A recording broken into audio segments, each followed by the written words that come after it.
Great. Okay.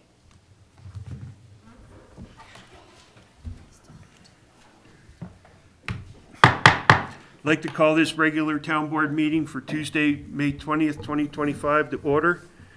Roll call, please. Trustee Nyberg. Here. Trustee Cesaro. Here. Trustee Hartz. Here. Trustee Katzos. Here. Trustee Moreland. Here. Trustee McLaurin. She's coming in. And Mayor Ah. Here. All rise for the pledge. I pledge allegiance to the flag of the United States of America and to the republic for which it stands, one nation, under God, indivisible, with liberty and justice for all.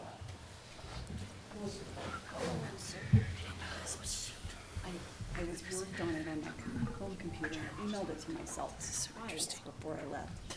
It's not interesting. Dustin, can you note that Trustee McLaurin? I can. Does the board have any conflicts of interest? No. Mr. Mayor, just to let the board know, I am on call, so if I have to excuse myself, just beware. Okay.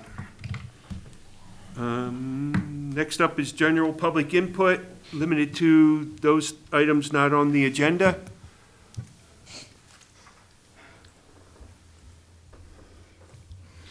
Good evening. The reason I'm here, one of the reasons I'm here tonight is because of the subdivision where I live. The road is really narrow.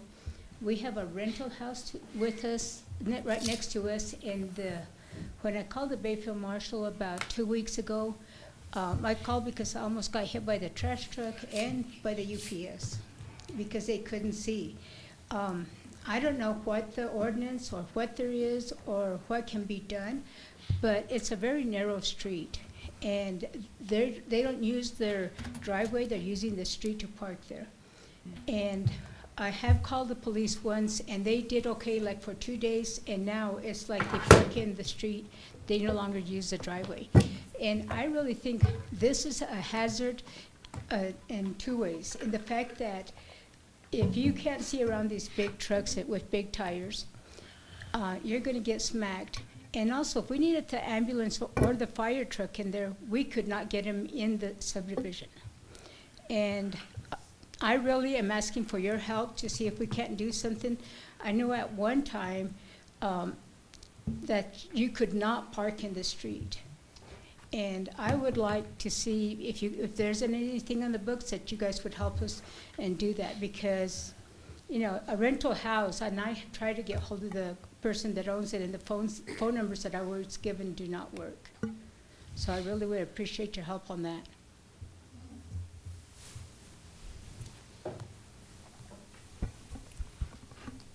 Is there any other public input?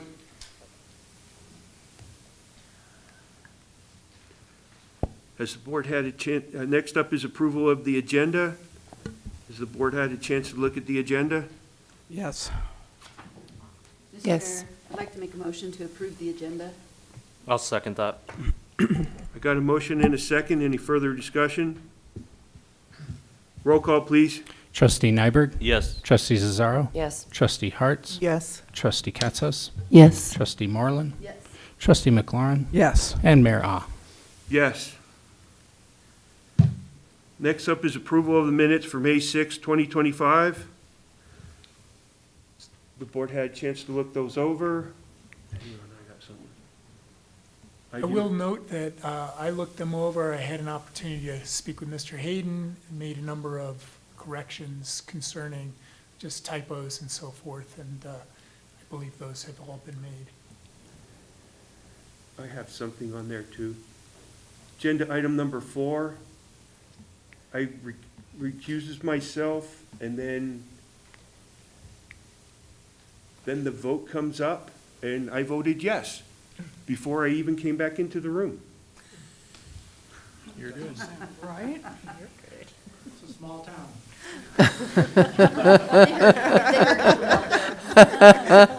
Word gets around fast. Should we be noting when someone like leaves the room and then comes back in on the? Yeah, sure. Absolutely. Good catch. I don't have anything else. Did anybody else have anything? No.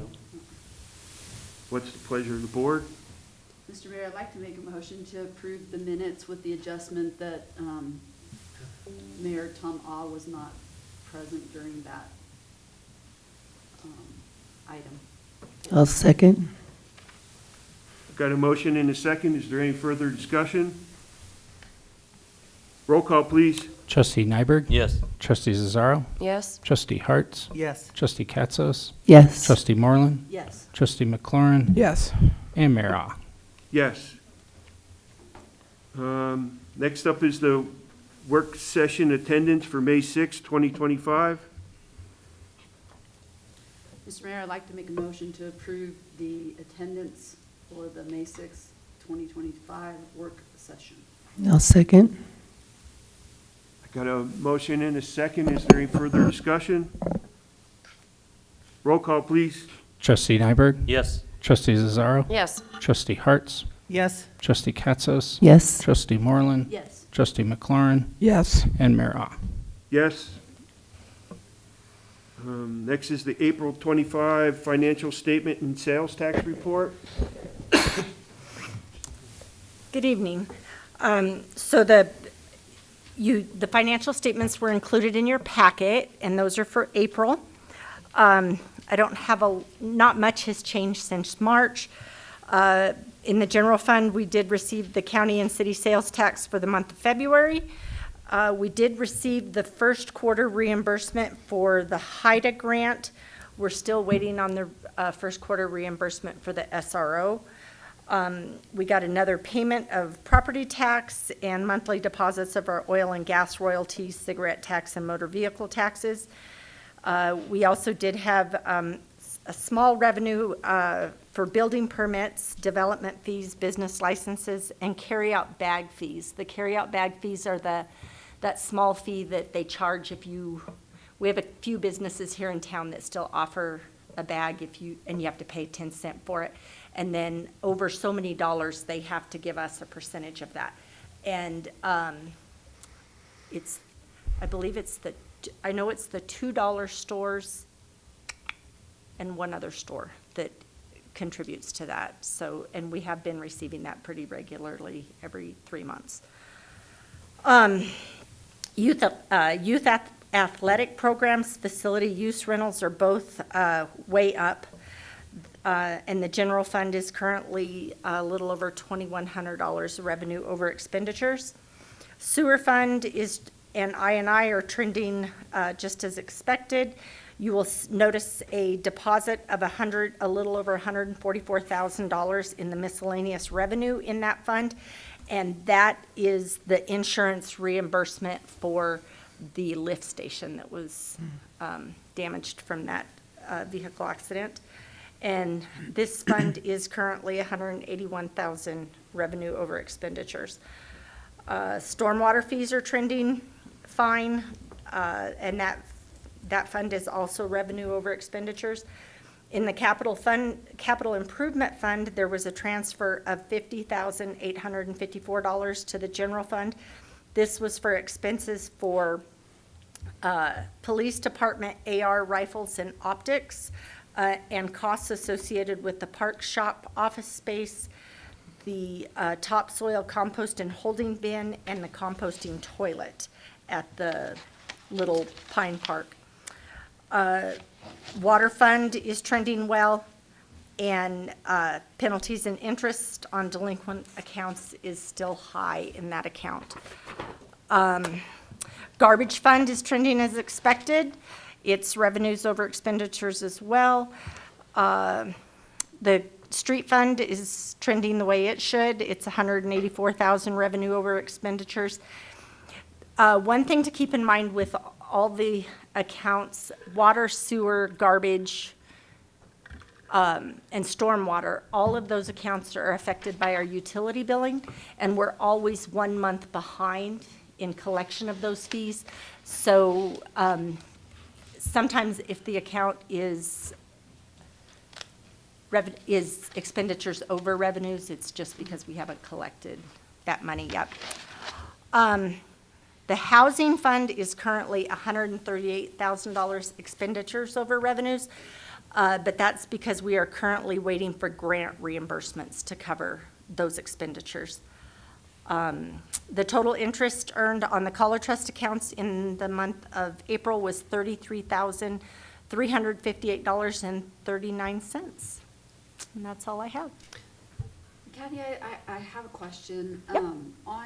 On the stormwater, I noticed that there's operation costs. I think it was like $6,500. Is that something that's like always gonna have out of that? Yes, I believe what you're looking at is probably the, what do you call that, admin fees? Yeah. kind of It admin is, fees. it's So admin we'll- fees. Okay. So prior to Ms. Sickles' management, wages were split amongst the different funds. So like X amount of Jeremy's wages came out of water, some came out of sewer, mine would have come out of water, sewer, that kind of thing. Right. Now they don't, like all of my wages come out of the general fund, but to make up for that, she created the admin fees, and so we take admin fees out of water, sewer, garbage, stormwater, and transfer those on a monthly basis to the general fund. I just didn't realize that the stormwater was gonna have some admin fees Yeah. to it, so I just wanted to Yes, see if that was. and like, last year we didn't make that transfer. Right. We waited until this budget year to make that transfer Gotcha. because there wasn't money in it last year. Gotcha, makes sense. Okay. And then one other thing, I Uh-huh. wondered if it's possible to have just a top highlight sheet of each fund and where we're at. Yeah. Like, as far as the budgeting goes and the percentage of the year that we've gone past Sure. for each of the funds. Mhm. Just like as this is all broken down, but an oversight one, it just would, Just like a summary. yeah, like a summary of the whole fund. Yeah, Yeah, that'd be awesome. absolutely. Thank You bet. I have a question too, Kathy, if you don't mind. Nope, not I at was, all. and I might have missed this in a previous budget, but I was trying to figure out how in the stormwater wages and benefits, there's a year-to-date actual for workers' comp, but there's nothing else in there? There is not. At this time, all we take out is the admin fees. Okay. And I'm not sure. That's something that the town manager and I should probably sit down and talk about. Okay. Because Manager Sickles had us take that out to pay CIRSA out of our workers' comp. But you are correct, there is no wages coming out of there. Okay. No, So, no, that makes and that sense. might be something we At least just you know, look 'cause at yeah. and reallocate into the other funds moving forward until next year, so. But Okay, we'll we talk do about the it. Budget adjustment. we can Exactly. figure it out. But we'll look at it. And real quick, since it came up, Yeah. is there a formula for the admin fees for each department? Is it a random number? How is it determined? Is it the same for the sewer department as it is for water department? It is the same, I mean, I would have to look at them. I thought it was It's, that I believe percentage that used to it's a be- percentage, and it was decided upon when the manager calculated that part of her budget, the payroll part of the budget. And so I can't honestly tell you exactly what the percentage is, but I do believe water and sewer are the same percentage. And I can look, and I can Okay. tell you what it is. Okay. I can look into it. Yeah, I that was would be under the great. impression at one time that it was explained to me that it depended like on how many employees they had and in And each of those that makes sense. departments. Yeah. And so that percentage, like Mhm. 10% of the employees are in, Yeah. water department, then 10% would be applied. Right. I'll look into it, and I will have an answer for you next meeting. Okay, great, thank you. Thanks, Kathy. You bet.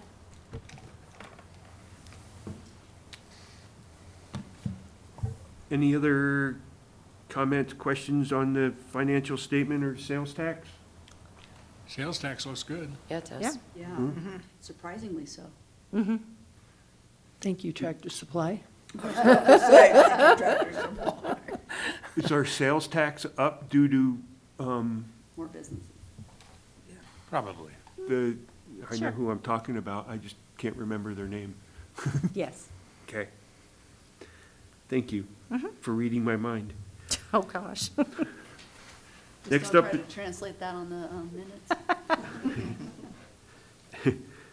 next up is the town manager report. We Well, need the approval first. Financials we usually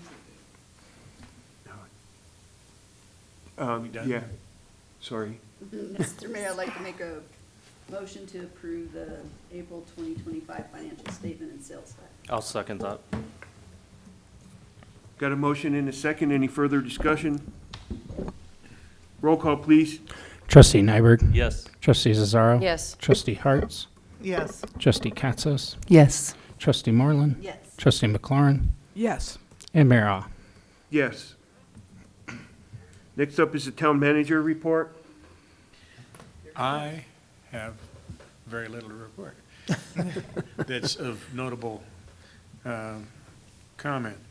However, the one thing, I did sign the extension contract, and we probably need to ratify that at the next meeting, and thanks to the attorney's note today, and so that'll be on the agenda, but that's done, and that's all I have for a report, unless you've got questions that I could look. What was Look the up. extension contract? Hmm? What was the extension contract? Oh, to extend my Oh, for you, contract okay, after thank the you. It's 15th. like, Yeah, it's the reason I'm sitting here right now. very good. Hey, Miss Leslie. Good to have you, good to have you. Not acting just on the goodness of your heart? Yeah, right. No, totally that, maybe a little bit, but anyway.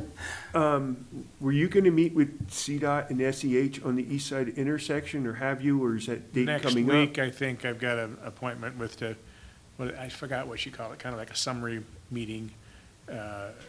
Yeah. so- Okay, I remember you saying you had one coming up, and I didn't know if that happened yet or not.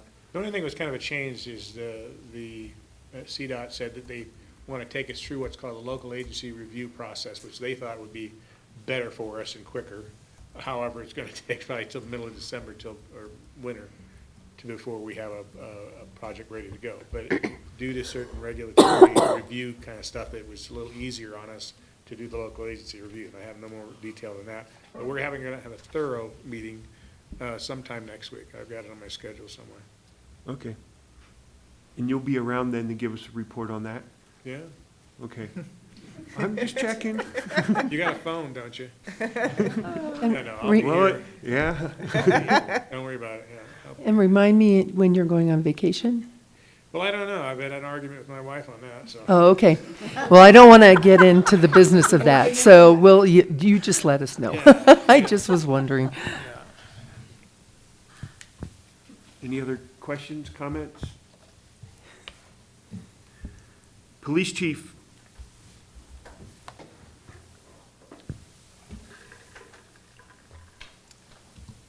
Oh, he's not. I am not the police chief. Sergeant Stritzel with the police department. Just presenting the summary that Chief Hugay presented or prepared for you guys. So he outlined a number of meetings that he had attended through the month, including applying for the post grant to sponsor our new hire through the academy, and also the MOU, working on the MOU with the Lapata County Humane Society, which he outlines will be presented during the May 20th meeting. And then he has the calls for service comps between March 2024, March 2025. And I can go over any questions on this as we go to, but, and then training hours through the department through the month of March. Most of the officers had a number of trainings that were attended, including in-service and some external trainings.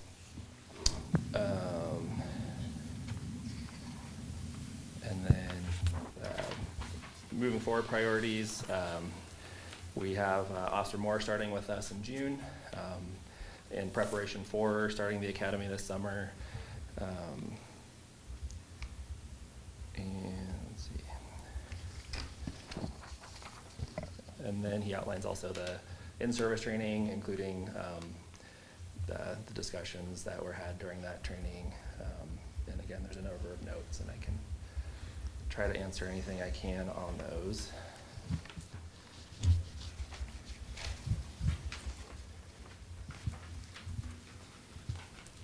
I guess I have a quick question.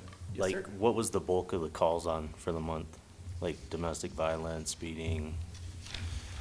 Let's see, look here what he's got. I listed out for calls for service here. Extra patrol.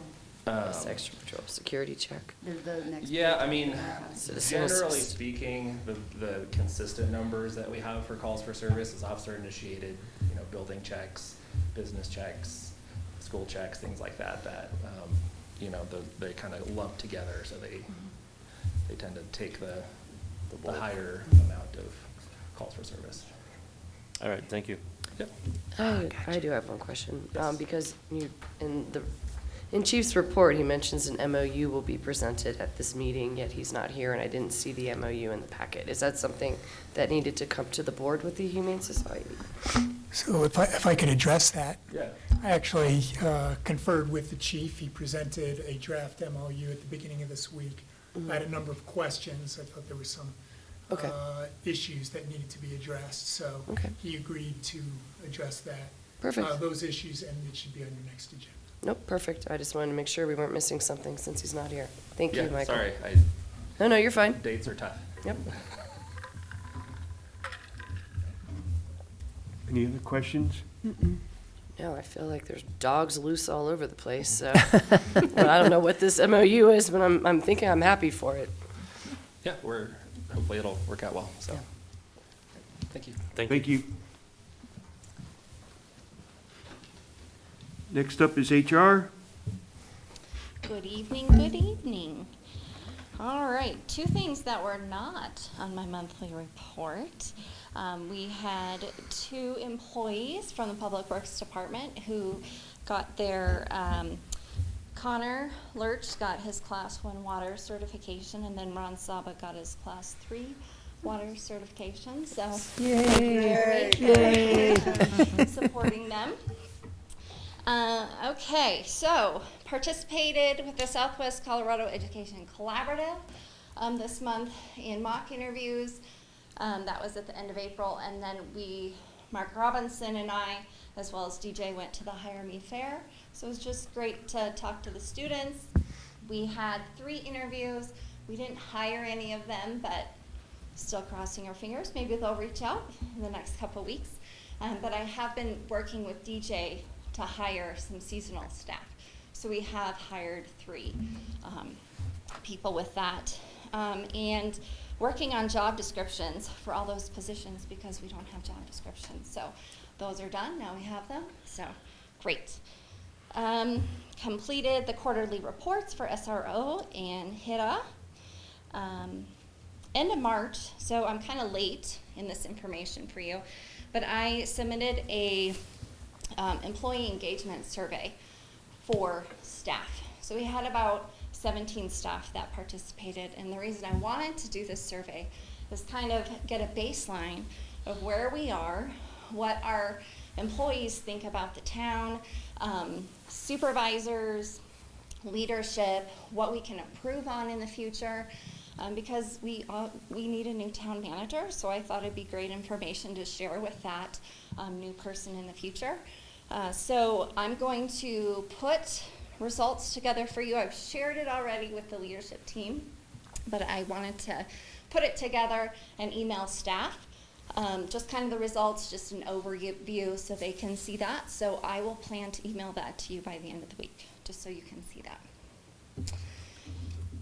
Let's see, we had CIRSA come for the workers' comp PC audit.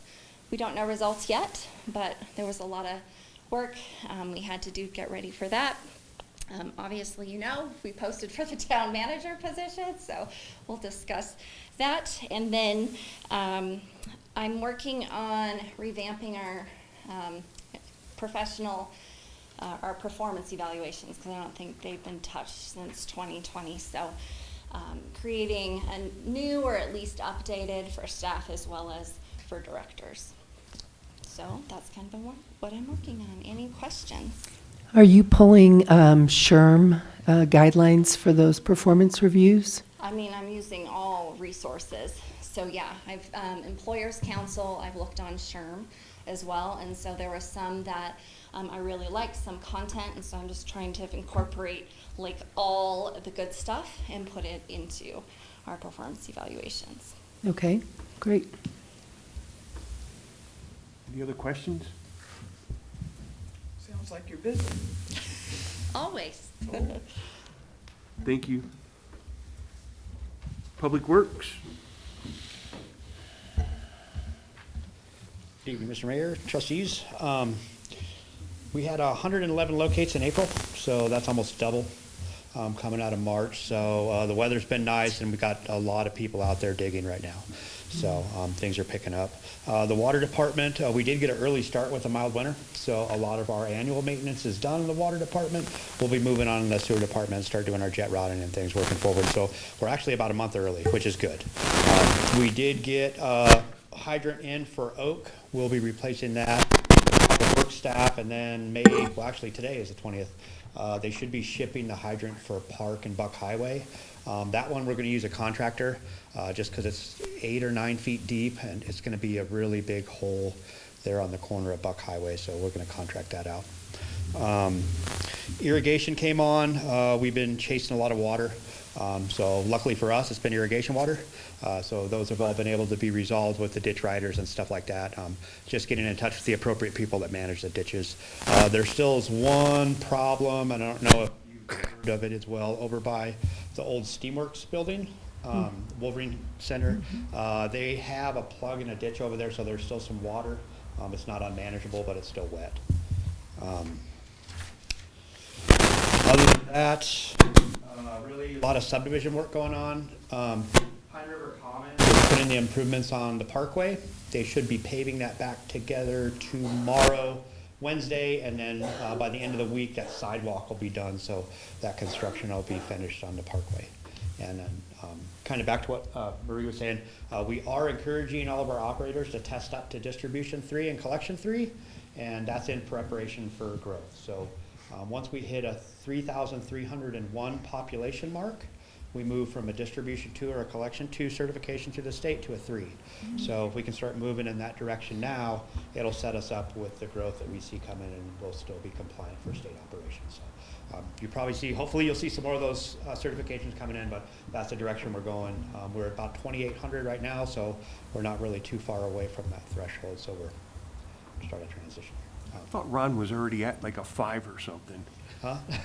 For treatment. Ron is AA operator for treatment, but we were only required to carry a distribution and collection 2 for the actual distribution system and for our lift stations and collection system. So there was really no need to test up higher than that to meet the state requirements to operate our utilities. But since we're getting closer to that 3,300 mark, we'd like to see our operators test up to that level 3, and then it gives us some more flexibility in operations. So that's the direction we're going. So.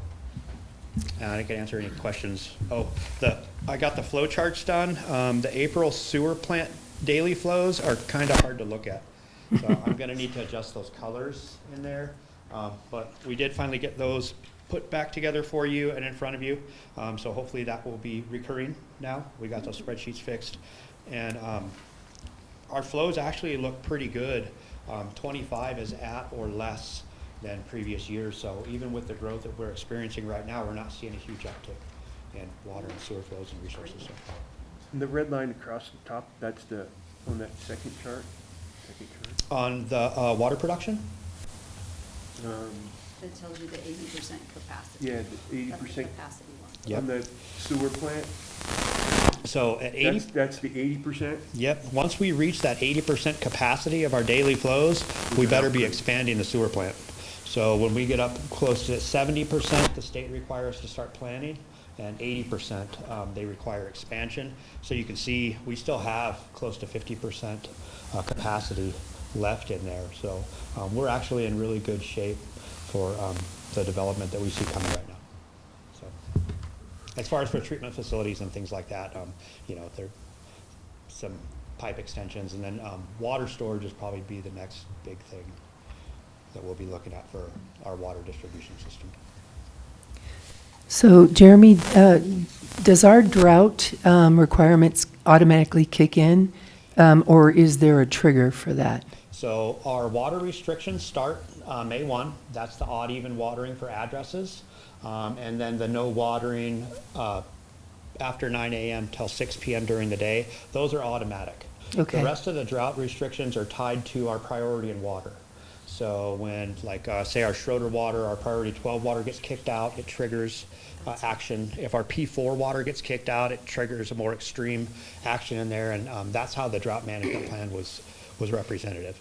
And so when those priorities fall out, we have a higher cost for production because we're buying storage water. Therefore, we want to enforce that conservation more to offset that operational cost. But it's all tied to those priorities of water. So when we see the drought come up and those different priorities, like some of your irrigation water and stuff gets kicked out, we still have to quantify all our raw water.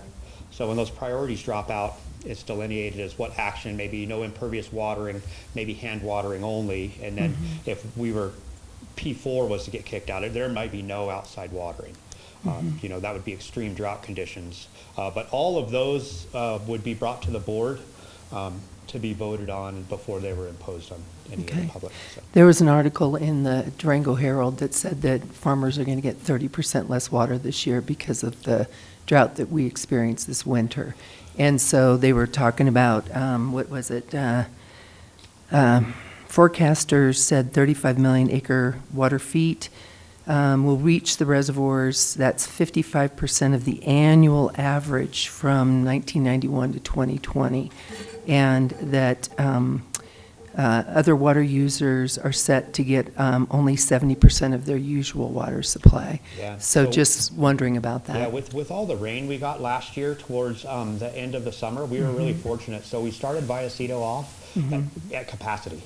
So they were actually matching inflows with releases during the regular spring. So this year, our irrigators that are served from Vallecito Reservoir should be able to get their full allocation of water. Next year is going to be something else, especially if we don't have a good spring rain or summer rainfall. They could start curtailing some of that, just depending on where the reservoir starts. Okay. And then just one other observation. I was walking the bike path crossing at Sossaman, and the bike path is washing out, so it's kind of hovering there. And I think if we could get some big boulders or something put in there. Oh, where the ditch runoff is there on the north side? Yep, it's got, it's washout, and so that's going to start breaking apart if it doesn't have support underneath. So just if you guys have a chance, take a look at that. No, that's good to know. Yeah. And we want to make sure that we're addressing that before any of the pavement gets damaged. That's what I was thinking. Let's save some okay. money. We'll make sure, we'll make sure and take a look at that. Okay, thank you. And just a quick correction, ordinance 378 for the water restrictions is 515 to 915. It was recodified, and I thought it went through May 1st through September 30th. On that, I didn't see, so. Okay. Well, anyway, we're past the 15th. So Right, water so- restrictions are in effect. Don't water during the middle of the day. But, Jeremy, yeah. I had a question about the Mustang Crossing Sure. detention pond. It says SGM drafted a letter of findings. Has that been presented, or have we seen that? I don't think that it's been put in the packet, but it was provided to the developer and the developer's engineer. Okay. Over there as well, too. So one thing with the Mustang Crossing, with some of the problems they've been having with drainage, is we did do a little more comprehensive review in regards to the stormwater over there. So we did a complete as-built inspection of the inlets, pipe sizes, drains, slopes, and detention pond over there to double-check quantity and make sure that things were installed appropriately. There was a list of findings, deficiencies, and those have been provided to the developer and the engineer at this time. So hopefully all that gets resolved. Okay, so there's still work to do. Yep, there's still work to do, and there's some corrections that are going to need to be made. Okay. So at this time, we've had some inquiries for building permits. Mr. Proud could probably talk a little bit more about that. We're not issuing building permits at this time until all the improvements have been completed to town standards. So hopefully those will get resolved quickly. Okay. Thanks for staying on that, Jeremy. Yeah. Any other questions? Thanks, guys. Thank you, sir. Next is liquor license renewal. Speedway 2025 renewal. Yeah, so I reached out, as I usually do, to Bayfield Police Department. Chief Ogay had no negative input on either of the renewals you'll see before you tonight. They have come in, paid their fees, and they have submitted their applications, and they are both right on time. I have just a real small typo here, but it looked like it says Farmington, Colorado in one of their addresses. But the zip code is probably correct. Yeah, Is that incorrect, you think? I'll take It it. says, Farmington, Colorado. No, that's where their manager actually lives, Randy Villapondo. there is a Farmington, Colorado? He typoed the Colorado. That's what Yeah, they it just put. says Colorado. Oh, yeah. So it's a I'll minor change thing, that, right? yeah, I'll reach out. Well, if you look at above, the zip code for Bayfield has an extra letter, or has a 0 in it that it shouldn't. So maybe they could correct some of the typos. Yeah, their one gets sent in from the corporate office. It's not a local one. You'll see a local one next in the thing. But yep, we can get those corrected. Any other comments? Pleasure of the board. Are we doing both of these at the same time? No. Okay. Mr. Mayor, I'd like to recommend that we approve the Speedway 2025 renewal, liquor renewal. Well, with the, with the spelling errors or numerical errors corrected. I'll second. Got a motion and a second. Is there any further discussion? Roll call, please.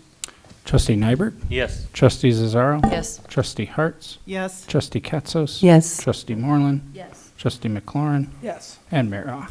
Yes. Wells Liquor 2025 renewal. Any questions from the board? Spelling errors on that one? Anybody? Mr. Mayor, I'd like to make a motion to approve the liquor license renewal for Wells Liquor 2025. I'll second. Got a motion and a second. Any further discussion? Roll call, please. Trustee Nyberg? Yes. Excuse me. Trustee Zazzaro? Yes. Trustee Hartz? Yes. Trustee Katzos? Yes. Trustee Moreland? Yes. Trustee McLaurin? Yes. And Mayor Ah. Yes. Discussion items. Alert traffic building. Good evening, Mr. Mayor, members of the board. At your meeting of May 6th, the request was made for staff to look at the alert traffic building as a possible site for a recreation facility. Myself, Director Robinson, DJ, we met with the realtor over on the property on the 15th, which was last Thursday, and we had a chance to walk the building and assess it for the potential to serve as a recreation center. If you haven't been in the building's really comprised of two different parts. There's a front portion of the building that is really their office component, where they have offices flanking the two sides of the building, and then the central core of that portion of the building is comprised of a conference room and a full-service kitchen. There are a couple of bathrooms in there. They're kind of single-stall bathrooms. There are two of them. They're not connected, but that really comprises the front part of the building. The building itself is about 9,500 square feet, and the front part of the building, it represents about 3,000 square feet of that total. So then we had an opportunity to go back into the larger warehouse facility, which is where the bulk of the recreation programming, if it was appropriate, would occur. And that space is about 6,500 square feet, high beam ceilings, really clear span area. There are some smaller rooms that make up that space that would ultimately have to be demolished and cleared out to get to a clean box for which you could then do programming inside. we thought it had good potential. I think that one of the challenges that exists for the space is when we think about a full-size basketball court. A full-size basketball court runs 94 feet by 50 feet.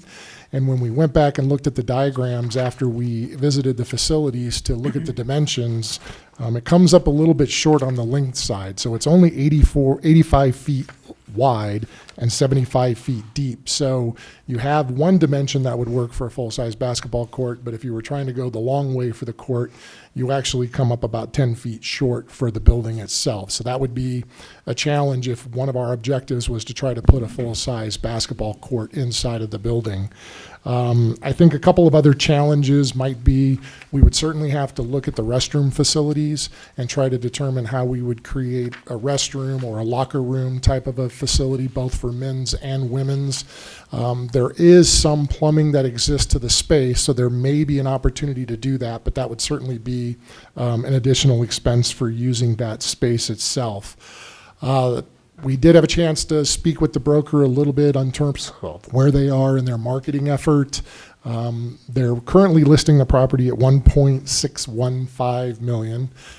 He did indicate that he has an offer in hand for about $1.2 million, and that the owner of the property is really looking to go no lower than $1.5 million. She feels like that's what she has into the property, and so that's what she's looking to get back out of that space. So just as a frame of reference and kind of terms of where we are in the pricing for that particular facility itself. Miss anything, Mark? I think he's got it covered. Okay. Big building, is built in the 90s. Yeah, it's about 30 years old. Exterior looks good. There's a parking apron outside that would certainly, looks like it could accommodate a fair amount of parking. There's parking that already exists in the front half, and then there's a fenced area, and behind that fenced area, the existing tenant, was using that space to store equipment, some of their signs, trucks, et cetera. If you took that fence down, you could certainly create additional parking toward the back of the building as well. So there would be some opportunities for parking in that space as well. So with that said, I think our question to you as the board is, giving us some direction on kind of what you think are your priorities, what you think about what you now know a little bit more about the building space itself. I did go back in time since I'm new and review your parks master plan and then look at some of the parks work that you've done since then. So I think it's important for us as staff to understand how you would like us to proceed. I think there are a couple of gating questions that we would have to look at. One is just the price of the building itself and how you might fund the purchase of such a facility as a municipality. And then secondarily, what we haven't done any work on is what would it take to go inside the building and actually retrofit it to use it as a recreation space, what that cost might be. And I think pending your direction, we would decide whether we wanted to undertake that effort or not. So with that, unless Mark has anything else, I'd probably turn it back to you to help us sort through your policy direction and how you'd like us to proceed with this particular space. I have a quick question. You said it was too short lengthwise? Yeah, if you think about a full-size basketball court, if we were looking at this room and you were trying to put a hoop on each end, that dimension comes up about 10 feet short. It's currently 85 feet wide, I'll call that with the width, and then 75 feet in the other direction, which is plenty of space. You only need 50 feet in the other direction. So one space will accommodate the dimension for the court, but the other one does come up about 10 feet short. And then I have a question on what you're calling the width then.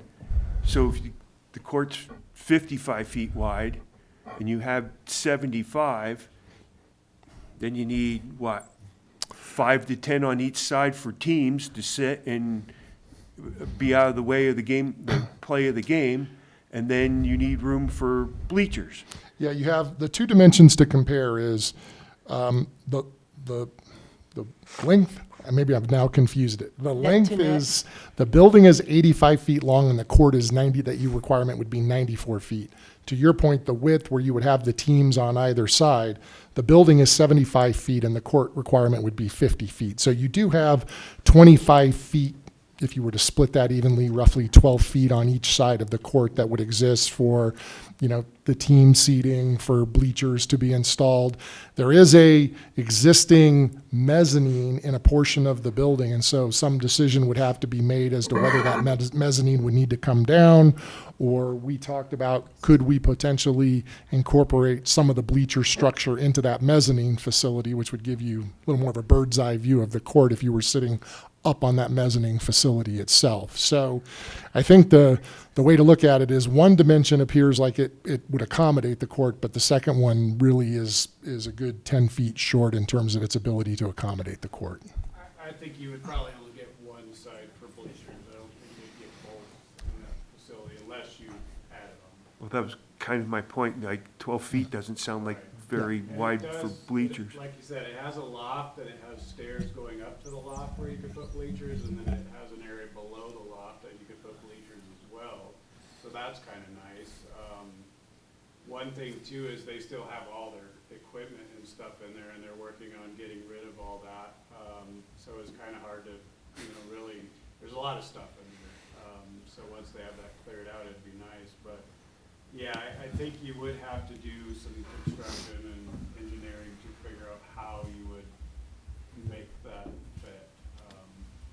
Overall, though, I think the building looked to be in pretty good shape. There's a few cosmetic things that we noticed, but other than that, it looked pretty good. So I think what you gotta factor is what it costs to build a new one versus what it would be to, convert this into a rec center, and weigh those odds. And, we wouldn't really wanna invest into, a feasibility study until we actually purchase that building.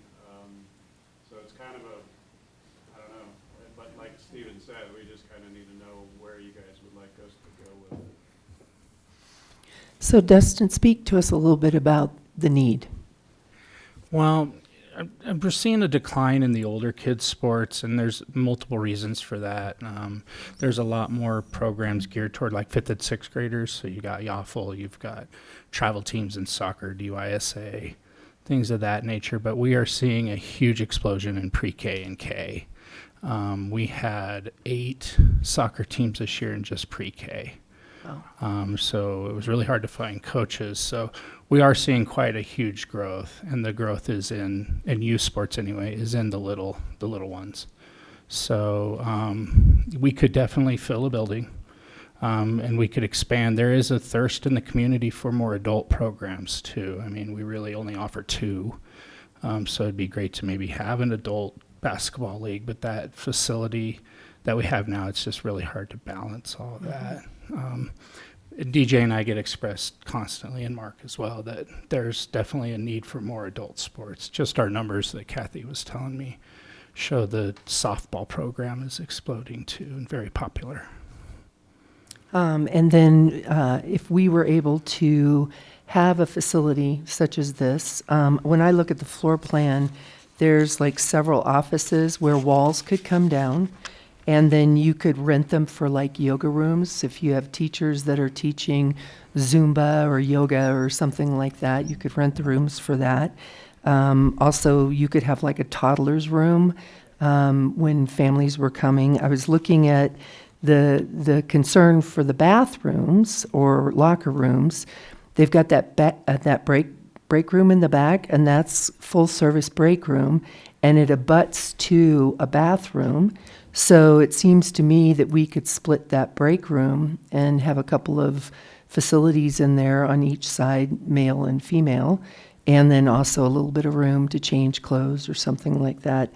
It seems to me like we could turn this into a bit of a moneymaker, and it would be interesting to do a feasibility study of fees and expected growth. I will tell you, and I've got a report on it, but I'll just cut to the chase on this one. The director, the brand new CEO of Mercy Hospital, their data states that La Plata County in this next year is going to boom with about 900 new babies. So that just gives you a sense of our growth and need that's coming our way. And with the majority of the housing slated for the Bayfield area, which is also another reason for the child care initiative. When I look at the park committee's report, that was a huge thing. They were talking about after-school activities. How do we support that? They talked to Vaughn Morris of the Boys and Girls Club. 89% of them were favorable for after-school activities. So if we could have, hold after-school activities where maybe they pay a monthly fee to take advantage of whatever we could offer within that facility, there's opportunity there.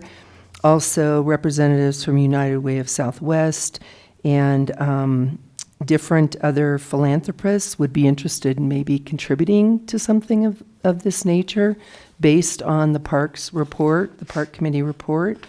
And 85% of their survey said that they'd be all about paying fees, that they support fees. So I think knowing that your kids are in a safe local place that's got bike trail accesses and, right in the middle of most kids that would walk, middle schools and then the high school. So I don't know. I think that there's possibly great potential here. The other thing to think about too is there's a lot of uncertainty with the middle school lease. It's up for renewal in July. We have a new superintendent, so DJ and myself are going to try to get in to meet with him before that lease is up. But there's a lot of nonprofits that use it as well, not just us. So there's, there's the Tumbling Tots, the Community Treehouse is in there, Pine River Shares is in there. So I kind of want to get a feel from that new superintendent as well as to what's the growth and what are they planning on doing with Wolverine Academy. Because that was kind of something new this year. We weren't used to having them in there, so we kind of had the run of the place, so we could do more daytime stuff.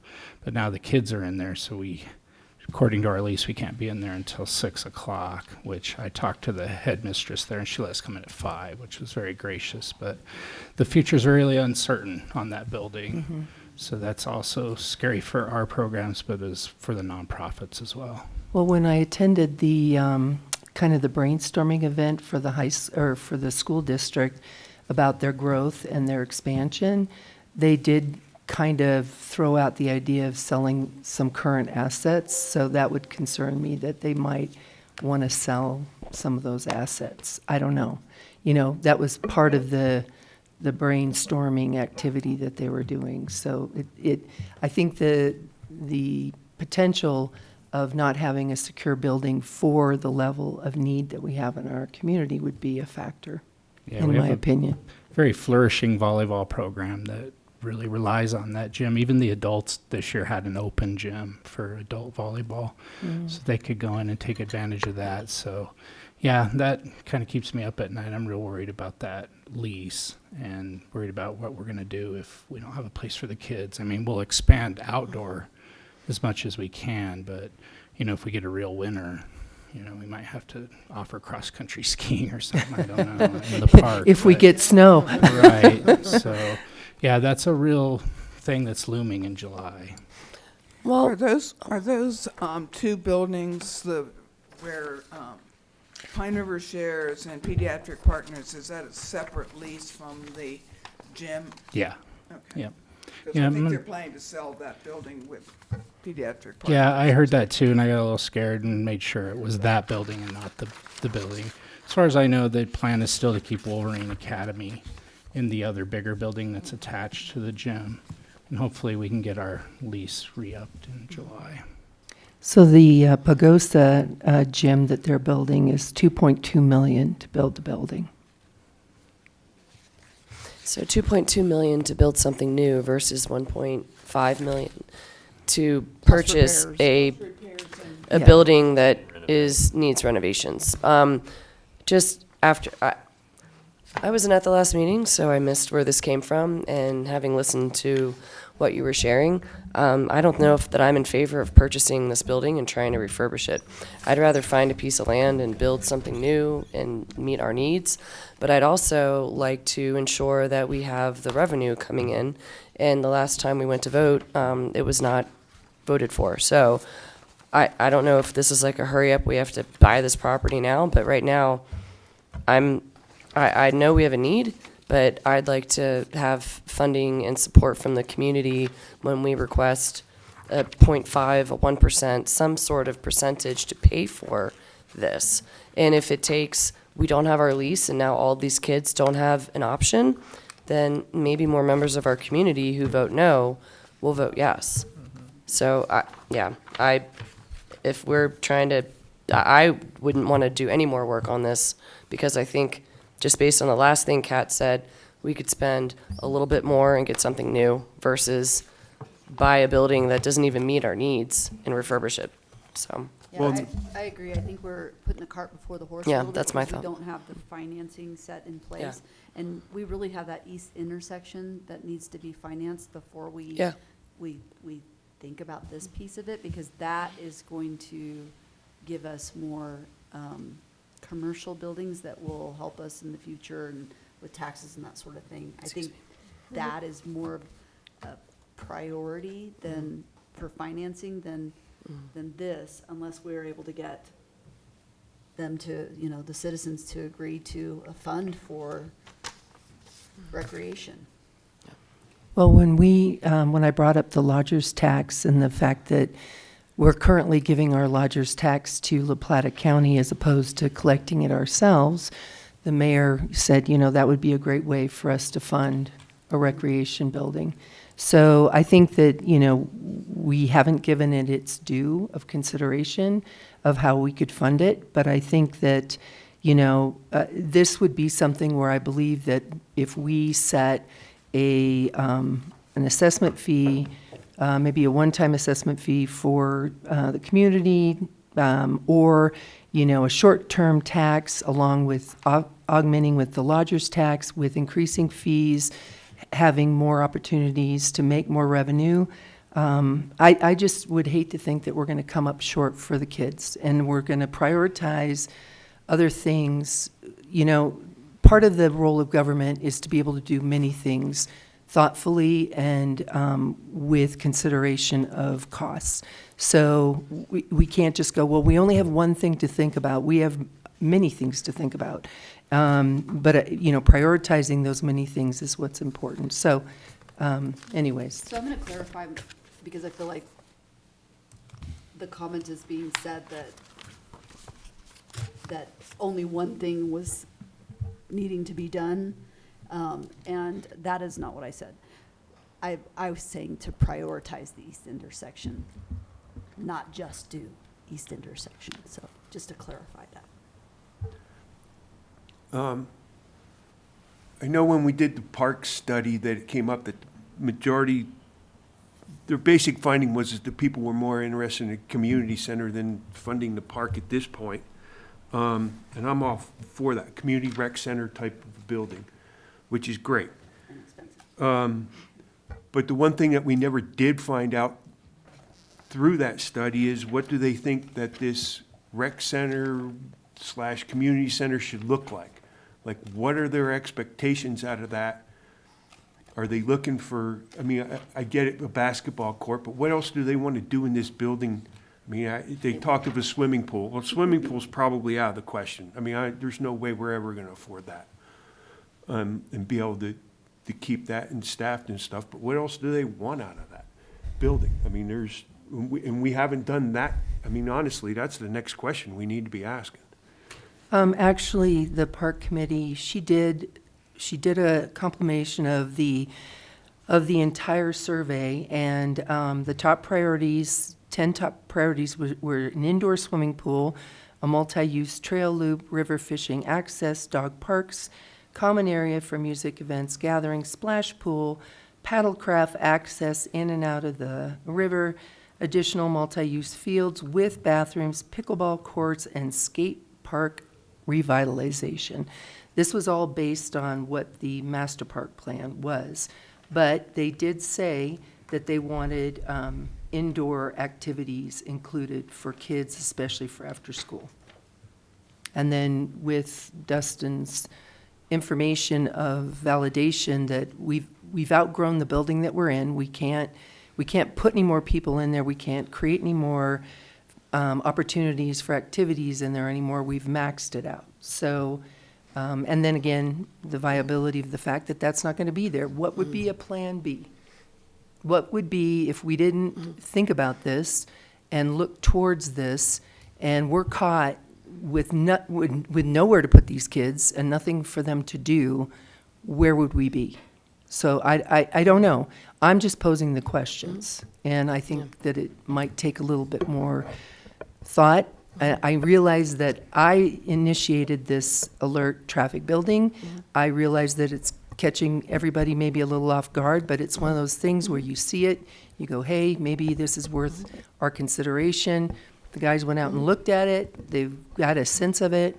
I think there's potential there. I don't know that it's the right building, but again, if not this building, where are we at? Should tomorrow the school decide to sell their assets so they can do the improvements to the expansions that they want to do? Where would we be? In either case, where's our money at? How much money do we have to do either one?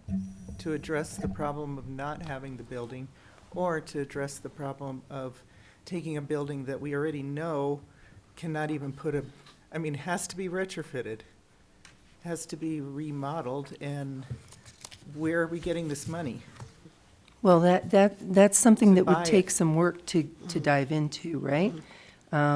It would take feedback.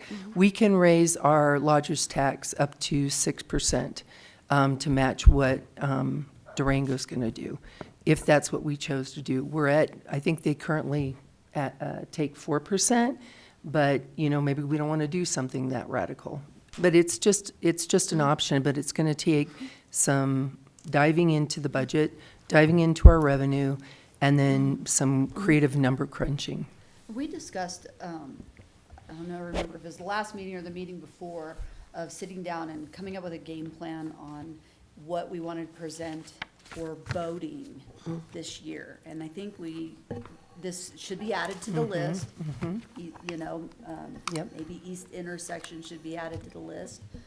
But I feel like this discussion should be there. Yeah, I would agree with Doing that. that at that time. Sure. And we do need to get that on the docket. But I think we might be too late to do it this year for a vote. Am I right? I'd have to look Dustin? at my election calendar, but the July, I believe, don't quote me on that, was the deadline. I have it hanging. Yeah, behind no, my then we need to get desk. this on the next Then it needs to be, meeting. yeah, on the next. I want you guys to keep in mind too, and not to take the attention out of the community center, but he's outgrowing his program in the park as well.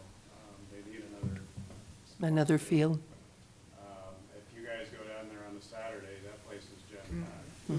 Parking, it's overloaded. I mean, the park needs renovations as well. I know we need a community center, but we equally need, more sports fields and infrastructure in our park. So keep that in mind when you're looking at those. Yeah, I don't disagree at all. I think that's spot on. I just wanted to mention, to address what Mayor Aw is saying, I saw a really good process for developing, actually it was for developing playgrounds back in Virginia. But what they did is they got all the, particularly the kids, for the playground, but you get adults for this too, together as a group and asked them exactly what kind of things they wanted in their playground. And, they went through and then they'd make a list and then they had to prioritize or something like that. But it was a good way to get the community to address, what they wanted, because they really wanted this playground to be their playground. And it was a method they used all across the country, or this one particular company. But I thought that was successful, and to get some more community input into exactly what people want in a community center. I mean, I personally would love to see a commercial kitchen, but not everybody feels the same way. There are all kinds of different things. Well, I think that it would be helpful too, Laura, this is on our website. Yeah, This is a ton of work that was done. Oh, I agree with that. This last year. All the ice cream socials, they were at everything. They were at all of our block parties. they put a ton of work into this, got a lot of feedback, and it's pretty in-depth. Mary did a whole booklet that Mark actually, I think, is in possession of. So one of the reasons why, I feel like we need to semi-strike while the iron is hot is that this is fresh in people's minds. The other thing, too, is that when they went out and talked to the residents at all these different events, they were like, my gosh, when are you guys going to get going with this thing? You guys have asked me this question so many times. I've done this survey so many times. Like, when is this thing going to go?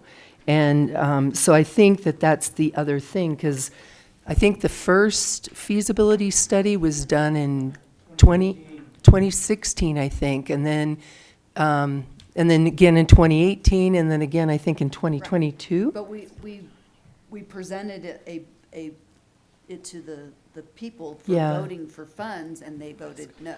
So the Yeah. purpose of this one was to spread awareness and to make sure that's actually really what they wanted was a no.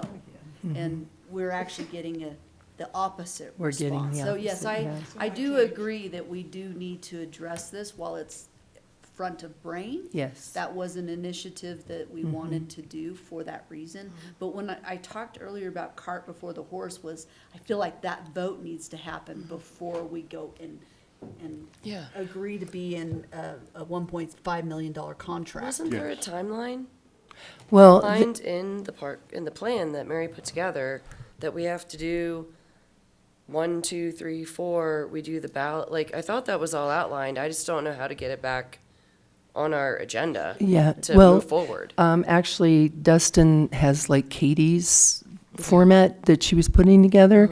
But the other thing too is that I understand, it's like all these things have to happen at once. So you can't put anything on the ballot that hasn't been thoroughly, identified, like how much money do you need? And how long is this tax burden going to be ours? Or, it's like, but you have to know how much you're going to need cost-wise to do it. On this one, we had already done that, and that's why we had it on the ballot before to do it, because we had those dollar amounts. Now, this might be a little different because it's a rec center, but you could start with what we had before. I don't think we need to recreate that wheel. I just think that we need to discuss and see. Because whether there's or not we items wanna in the put it on. plan that we need as well as a rec center. And what would happen if it was a half a cent instead of 1 cent? Because we but could here- use lodger's Here's tax. the thing too, is when you do something like that and you put something on the ballot and they agree to it, we can then go after grants because we have matching funds, which we can't do that right now because we don't have the matching funds for it. So it may not buy everything that we want, Right, yeah. but it gives us the skin in the game to get the grants that let us do that sort of thing. That's what the deal was too, Dustin, is you had stormwater. something? Yeah, just one word of caution. I can't speak for all the voters, of course, but there is probably going to be 2 tax initiatives for the Bayfield area already on this upcoming ballot. Voter fatigue is a thing. Voter fatigue. Yeah. Yes. But So what, just a caution. Upper Pine and the school district. Which they both had and we haven't had any. Yeah. So, and just a little, we can't sell it. So the last time that failed, not the larger section, the sales section, we can't sell it. So I think that was kind of the start, the impetus of the park committee. That was the purpose. Yeah. Right, and that they went out to try to educate, because I've talked to many people downtown that are like, oh, I didn't vote for that, and then you tell them it was for, and they're like, I didn't know it was for that. I mean, oh, shoot. so, We can talk about it until we actually make it an initiative. Yeah, and- Once we make an initiative, we can't speak about it. Well, and Right. something to think about too is that, I don't think it's necessarily a bad thing that the school district would have a ballot initiative or the Upper Pine. If people had 3 choices, they're probably going to vote with the thing that they put the most validity into, right? And so it may not be a bad thing. Again, I'd like to talk about it more, understand more, and figure out how we could formulate that and what the numbers would look like. So that would take a little time to sort that out. yeah, when you guys go into executive session, I'll go look at that calendar and see what kind of timeline we're looking at, and I'll come back and let you know. Okay. That'd be awesome. Lucy?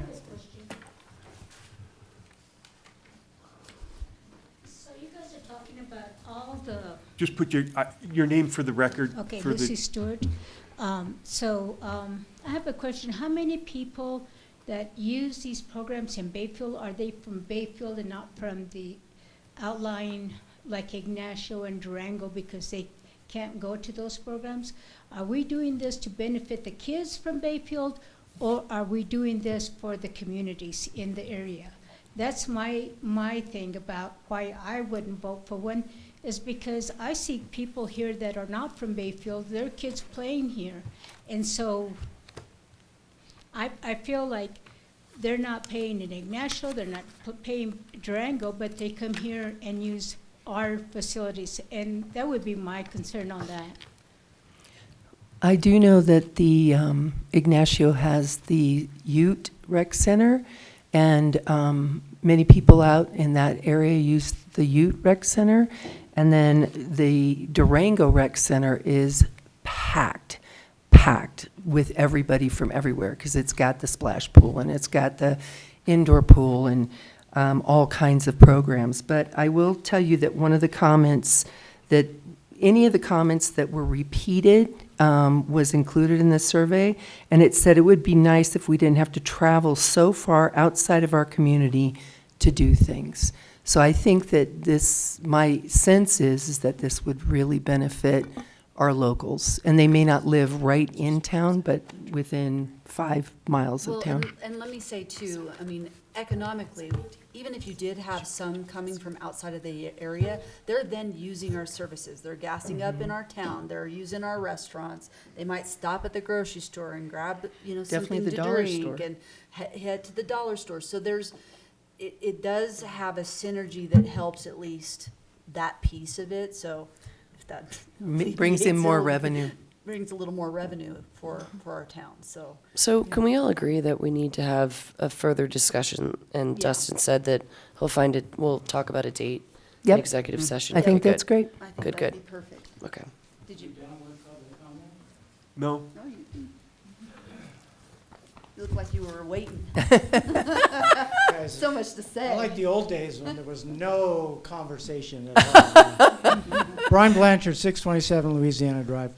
Where do I start? So, first of all, by July, you have to have it not for this year's voting, but for next year's voting. So you're not going to compete with the school or the Upper Pine Fire. Okay, so you need to know your timeline on that. That's why we're doing all the work we're doing now to get ready for not this year's, but next year's, okay? The other thing is the building. Kat's got a great idea. It would be nice to hit the ground running and have a building that we could use. I'm sure we could put it to use. Whether or not it justifies the cost, not so sure. There's a reason that they have an offer at 1.2 million. That's all it's worth. I've done the comps on it. I can tell you exactly what it's worth, 1.1 to 1.2. That's it. And that's not including the retrofitting. So you've got a plan on that, and how you're going to get the money, I don't know. Money-wise, the whole idea of putting this initiative on the ballot is that we do have skin in the game. The community is going to put skin in the game via sales tax. It's going to be a 1% sales tax or whatever that is. But 1% currently, and it's been pretty steady for years now, is going to produce about $600,000 a year that would be earmarked for that particular item, whether it's a swimming pool or a rec center or new multi-purpose fields or whatever that is. That's the key, is how you put it on the initiative and how the wording is done on the initiative, so people, when they read it, it's simple. They can understand where the money's going to go and what they've agreed to. You've got a shot at a rec center.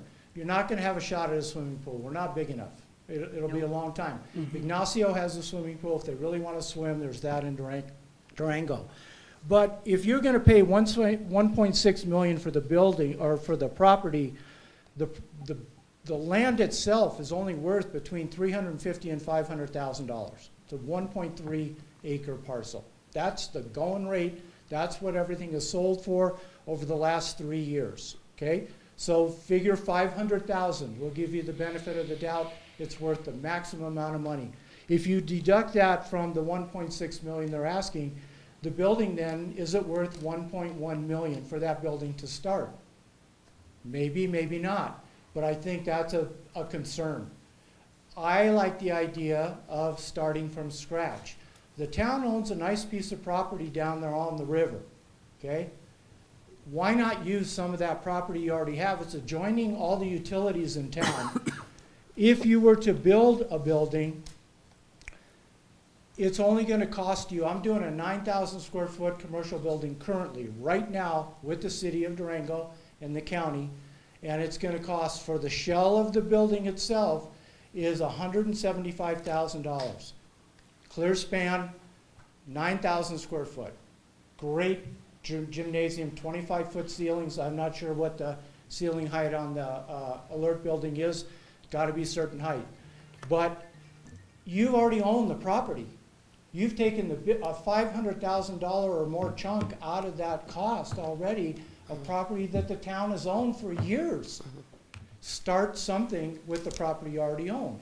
You can do that project for probably, and build it the way you want, for around $1 million to $1.5 million. My project's $1.5 million. Start to finish, 9,000 square foot building. It's a metal building, it's not real fancy, but it's clear span, and that's what you need. I'm against the alert thing because 10 feet is exactly at the end of the baseline. Okay, there is nowhere to go after you make a basket or so. There's going to be a wall. Either you got to add on to that building another 10 to 20 feet, or you're not going to have a full-size basketball court. I think that's important because what do they do there? All the things that we currently do in that gym. Go to Durango and see what's going on in their gym. Volleyball, pickleball, basketball, all kinds of things. They're packed with activities. But you need a full-size basketball court, in my opinion. Otherwise, you've got half a project. You're not going to have all the basketball programs going on with the kids. So that's my thing. So I think that you got to look at more discussion, but you got to look at a piece of property you already own. It's adjacent to all the utilities you need. It's got access. And go build a new building for the people that want it. Don't start with something that you have no idea how deep you're going to get in on cost. Thank you. Thank you, Brian. Isn't that land on marsh? Or is he talking about the marshland? No, very little of that property is wetlands. Are you talking about by the sewer? The sewer Yeah. plant? Yeah. Yeah, all the property south of the sewer plant is no marshland at all. It could be 3 or 4 soccer fields down there. It's huge. You need to go walk that property. Oh, I have, but I remember seeing lots of pussy willows. There's So, some in there. yeah. And you incorporate that into your design, your Yeah. landscape design. Okay. But Yeah. the upper part, there's a road already there. The town already can control that. You only have 3 houses that are impacted by that, and you're good to go. Plenty of parking, and it is in the center of town. Yeah, it's not on the north end, but it is in the center of town, and it's a great location. If you do that, you might get people to vote for it. And then comes new fields and all of that, because you've shown them you're going to do something that they really want. And then if we run short on all the other stuff, there's a need for that too. But you've got to get the money coming in, you got to write the initiative in a correct manner, and get it on the ballot for next year. Thank you. Thanks, Brian. Yeah, and it has been since 2016 that you've been talking about this. Yep. Okay. Well, let's get the discussion going. Do you need more direction? I need my glasses. Next up on the action agenda is the Upper Pine Letter of Support. So the draft form of that letter is in your packet. If you guys were to choose to agree to have the mayor sign that, I've already got it formatted. I think this letter looks better than the one that was presented to us, so good job on revising that a bit. I'm in support of this, so. I am too.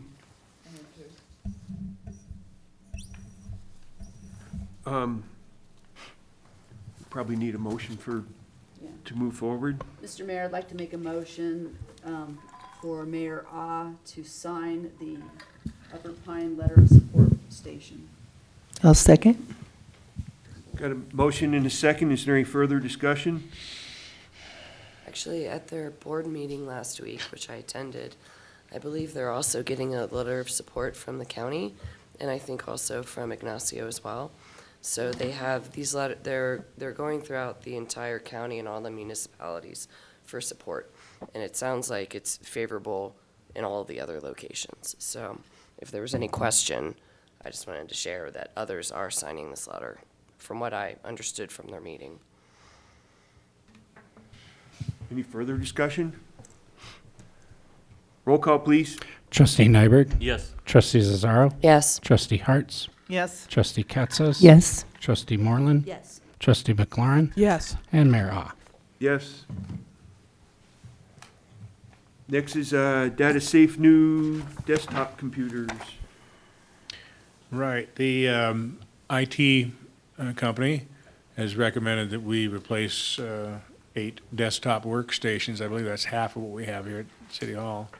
And we replace another half maybe in the next year or the following year, depending on your budget. Obviously, I made a error on the recommended motion, which should be $12,000. But that's really pretty simple. They want to replace 8 stations, and that's the price. So request an approval of that.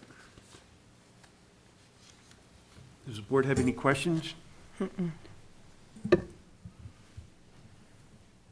Mr. Mayor, I'd like to make a motion to approve the data safe new desktop computers to include 8 new computer workstations at the dollar amount of $12,823.28.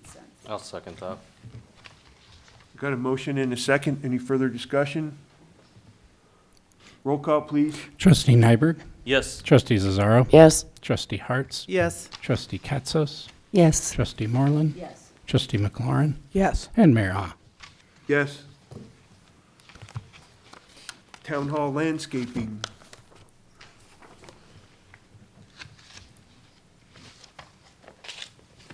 Hey, Mayor and Board, staff is requesting the approval of $44,677.65 to improve the landscaping around town hall and irrigation.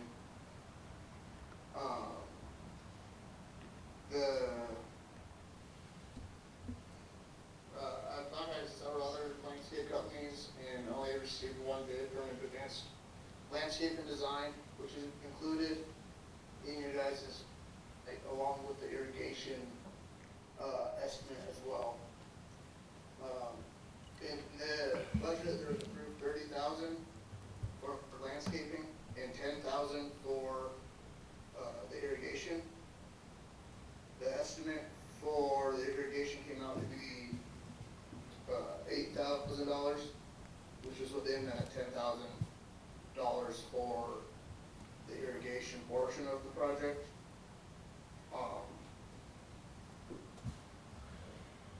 And then I will have, if we combine, hold on.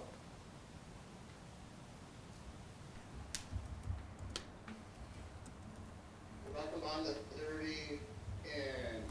30,000 and 10,000 to complete the project, I will have $4,677.65 left over, but I will have $23,152 left over from the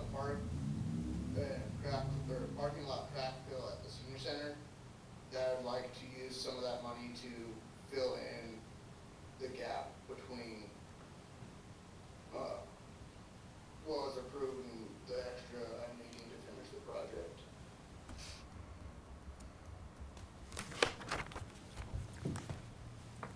So Josh, I have a question. I don't know if it's really a question, but more a request for an opinion.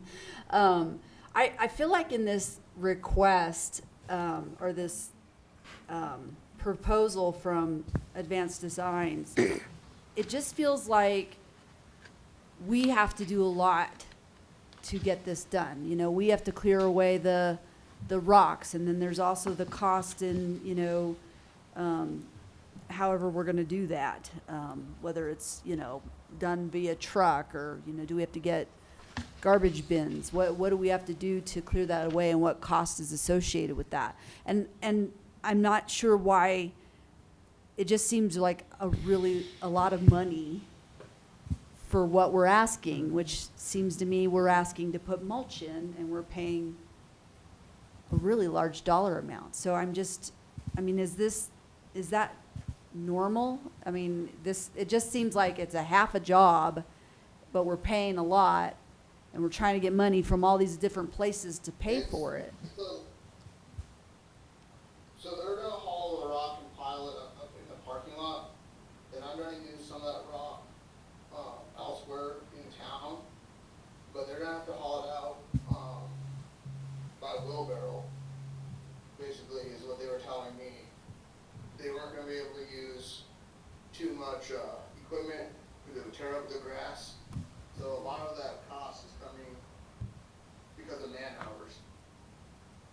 Because it is intense, labor intensive, Right. tear out all that rock. Yeah, the rock's expensive, Tear it's out the heavy. weed barrier, go back with a 3-foot border around the building of rock, and adding the weed barrier in there and cutting around plants. And then tearing out all the irrigation so that we're not overwatering areas that aren't needed to be watered, where we're just watering plants instead.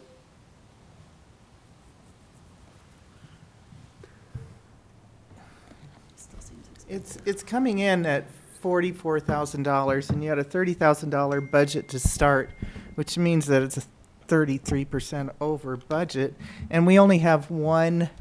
I'd really like to see another proposal. I know it's hard to get them, but I think with this much, we're spending this much money, and it's so far over what our initial budget was. I'd like to see at least one more proposal.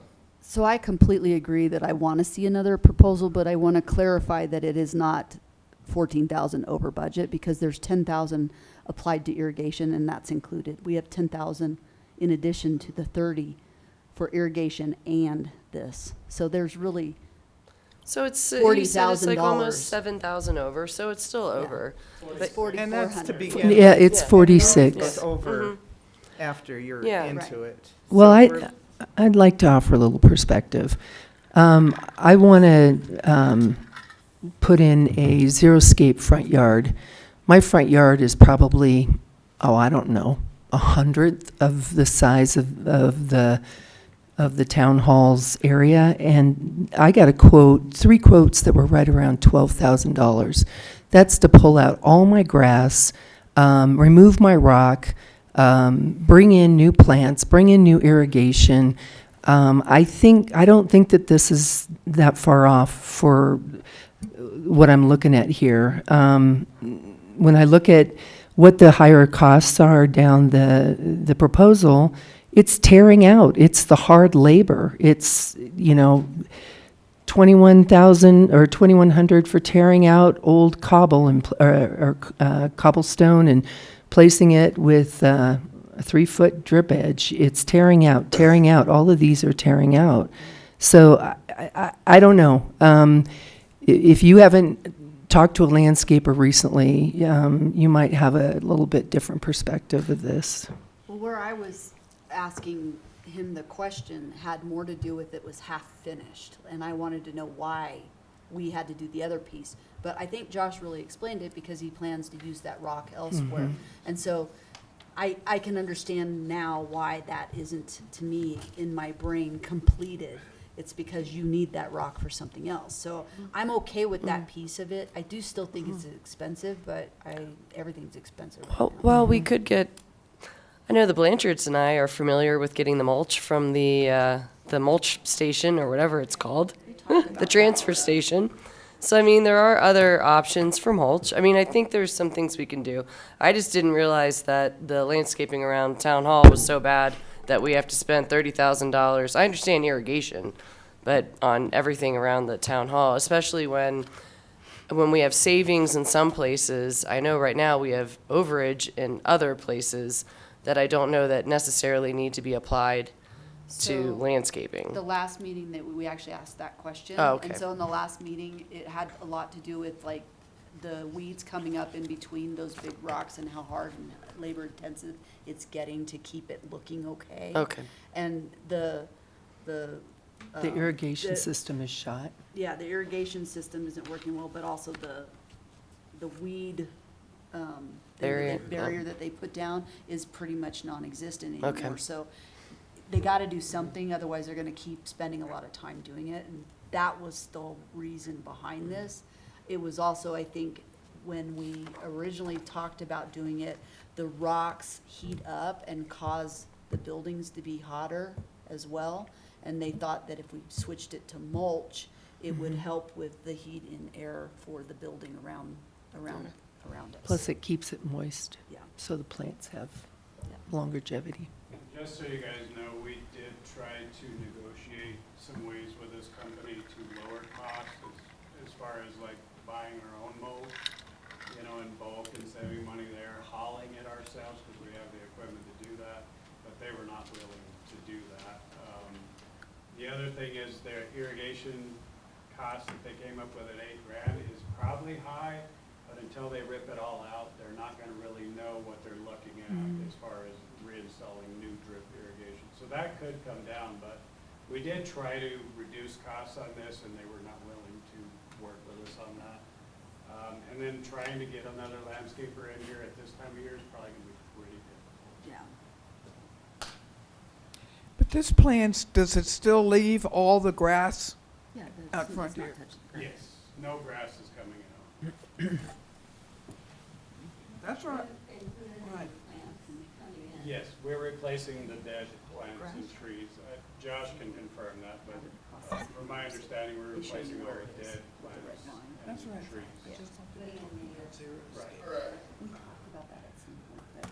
Does the board have any other questions or concerns?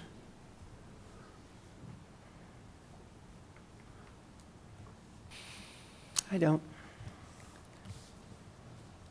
Mr. Mayor, I'd like to make a motion to approve the town hall landscaping with, hold on, my page went, yes, with Advanced Designs Land and Waterscapes in the amount of $44,677.65. And I'll second. Got a motion and a second. Is there any further discussion? Roll call, please. Trustee Nyberg, Yes. Trustee Zazzaro, No. Trustee Hartz, No. Trustee Ketsos, Yes. Trustee Moreland, Yes. Trustee McLaurin, No. and Mayor Ah. No.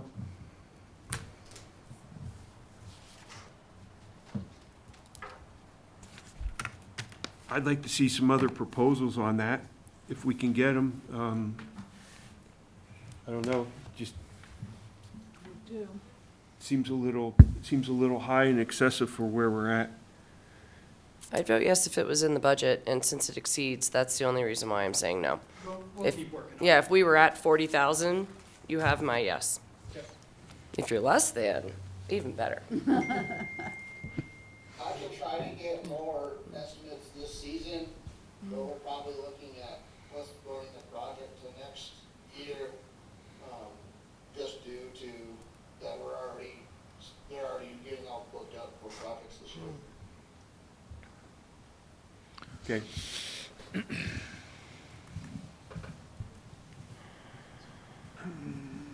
Board of Trustee reports. We had our CML meeting last night in Mancus, which went pretty well. Got some updates there, and we had a Planning Commission meeting last week for the McCoy annexation, which I believe passed. Correct. And I think that they're coming up before the board June 17th. Which one is that? McCoy. I don't recognize McCoy. What is that? We don't have a date yet set for that. I think we're working through the language on the annexation agreement right now. So Dan has been working on that. I know it's already. I think he just sent it to legal counsel today. So there needs to be some back and forth on that. But we'll try to let you know maybe at your next meeting what our target date is. Okay. That's the piece behind, basically from Fox behind Farm. Beep up to the Parkway and in between Mesa Drive and the Buck Highway. What project? And what are they doing on it? Annexing. I Mobile know. home Is park. it that mobile home park? Okay. Rezone. That's all I have. Trustee Harts? Had the senior center, or the seniors, Pine River Seniors Board meeting this week. I just want to make sure, we had the county there to talk about the new food budget and how important our numbers are.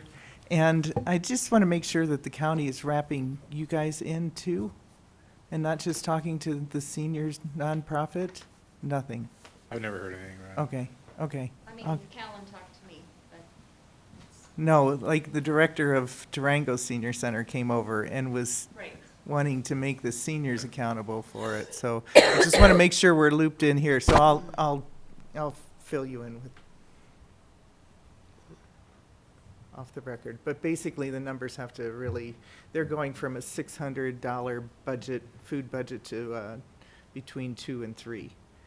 So numbers have to be like right on, and they explained the whole process to the seniors, so just want to make sure that we have the town wrapped in. So I'll talk to you and connect everybody. Trustee Harts, I've just from experience and seeing what the county does with us in Bayfield is we often get the short end of the stick. So if you can make sure that you find out what their numbers are that they're getting and how many people they're serving, so we can get comparable, because We are getting the short end of the stick. well, that's why I'm saying is that we It's need to set know, up that way. we need to know what they're getting and what we're getting and make it fair. It's like, They're La Plata County, not Durango County. I know. I hate preaching to the choir. I know I am. I just have to say it. is that food cost for what time period? Per month, per?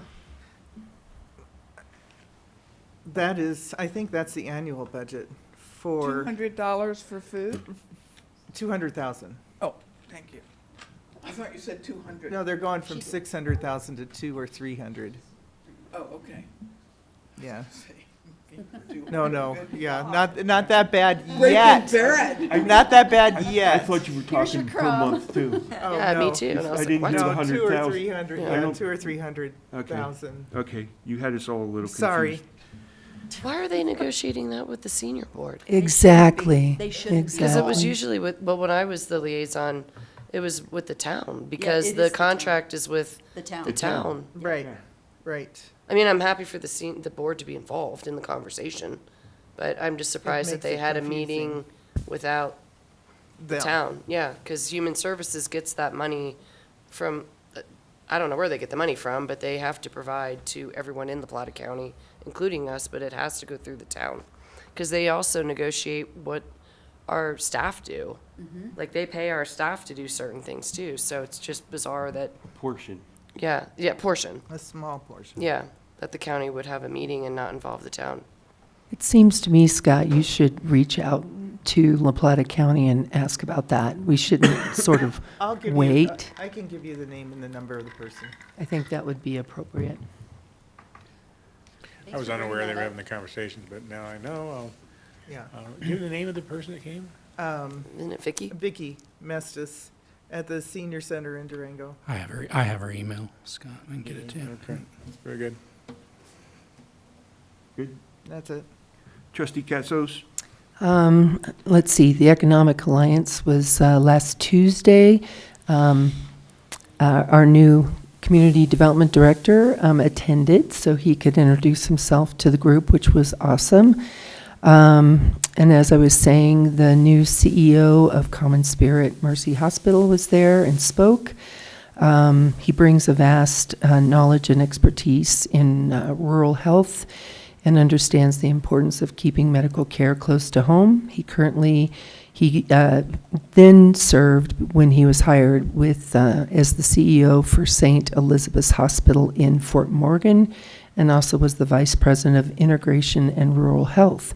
When he was hired, he was made quite aware that the past leadership was poor, and they saw a mass exit of specialists from cardiologists, neurologists, and internal medicine specialists, and there was a lack of confidence in the Centura management group.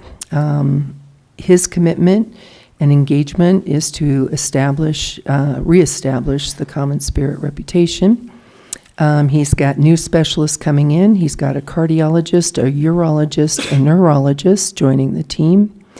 There are over 400 rural hospitals in the country, and Mercy is rated in the top 100, but he wants to commit getting up into the top 20. Let's see. Also, the Mercy Common Spirit spearheaded the new Fort Lewis Training Center to give more exposure to our community and in education and sport. And as I told you earlier, their data shows that we're going to have 900 babies, roughly 900 babies born in the next year. And he's deeply concerned about the potential deep cuts to Medicaid. It could affect over 38% of our La Plata County residents. And from his experience, when there wasn't enough Medicaid to go around, that emergency rooms were packed with very sick people past their time of preventative medical care. So he's hoping that doesn't happen.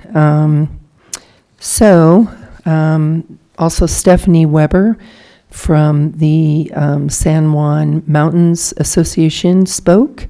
And there's great concerns to the Fed cuts, the fact that La Plata County depends heavily on tourism income, and the impacts on the wilderness access. Vaulted toilets will be closed in campgrounds and trailheads. There's no funding to maintain them. Wilderness access roads will not be graded and maintained, nor will the trails.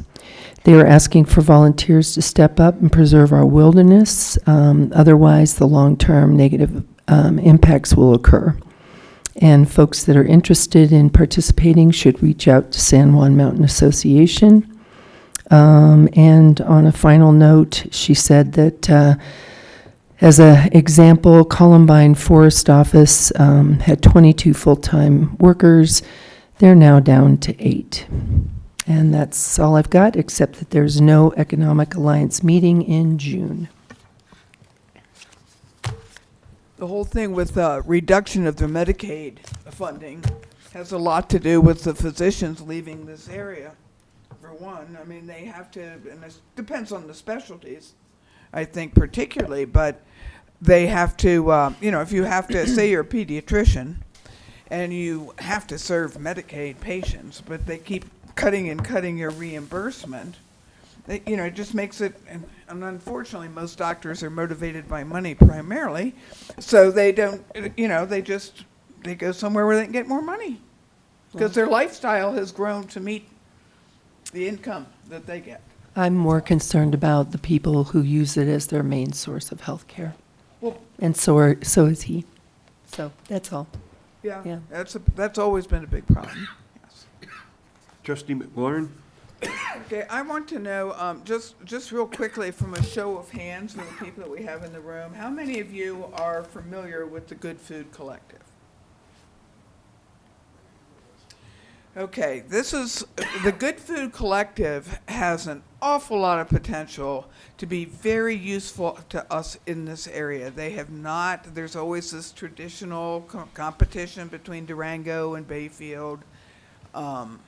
When I moved here, I started working with them and trying to bring more of their programs out here, but they do a tremendous job. They cover all kinds of things. They provide food. They've got a food program for the Mercy Hospital Associates. They have a child care initiative where they're sending all kinds of lobbyists and things out like that. They have been doing a lot of work trying to figure out what we can do to support our local food systems. They've had their workshops prioritizing and stuff. Don't think I've seen anyone from Bayfield. And we're just missing out on a huge resource. They do all kinds of good stuff. They're a nonprofit. They've got a dynamic leader that does it. They've got 8 full-time staff. I believe the proposals they're concentrating on for this year are increasing collaboration with the farm programs, improving aggregation distribution for things, and improving the farmers market, getting more people accepting, what do they call them, double up bucks and food stamps. I don't think our farmers market even takes EBT to cards. I don't think. But we need to do more because, we got food, clothing, and shelter. We know we got shelter problems. We have food problems too. And these aren't the only areas that they work in. They work on justice program, language justice. They have a person that specializes in, they've got early childhood. They've got empowerment coordinator. They've got diversity coordinators. Great people. Now, I have asked, Rachel Landis is their director. As long as it's okay with the board, I was going to try and pick a date where she could come and do a presentation for the various things that they do and they serve here, so we know some more. But they got a lot of stuff going on. We need to jump in and take advantage, in my opinion. Presentation sounds great. Yep. Yeah, she said probably, if we could fit it in probably July. Sure. Wouldn't be able to do it till July, but I think that'd be great. yeah, want you all to know more about them. Trustee Moreland? So today, Department of Housing, Colorado Department of Housing and DOLA came to La Plata County. They actually started in Pocosa, and they went from one affordable housing program to another to see where we were at and what we were doing in our region. And then they had a lunch where we were able to kind of get together and ask a bunch of questions about what was going on as far as, applications for Prop 123. And just so you guys are aware, if we do go for Prop 123 funds, they have changed the application recently, so we'll need to get updated information for that if we go for those things. Some of the questions that they asked, Brad from Pine River Commons was there, and one of his questions was, how can they make the funding piece happen faster to help prevent those things? So it was kind of an advocacy day of, hey, these are our issues. How can you guys fix those issues? We asked, whether or not, because one of the issues in affordable housing right now is that rates are going up. And they've got a project in Ignacio where they've got people that are slotted to be in these homes. Their rate isn't locked because they aren't in the agreement yet, and rates went up, and that just bumps them right out of being able to qualify for them. And it's such a small margin to get these affordable housing approved for people. Especially with the AMI and the restrictions with AMI. And that was another discussion that we talked about. AMI is area median income, for those of you that don't know. But the AMI in our region, you almost have to be at 150% area median income in order to afford a home. And there's such a huge gap because the grant funds that they have through Prop 123 and whatnot are based out at 100 AMI, not 150 AMI. So it makes it very, very difficult.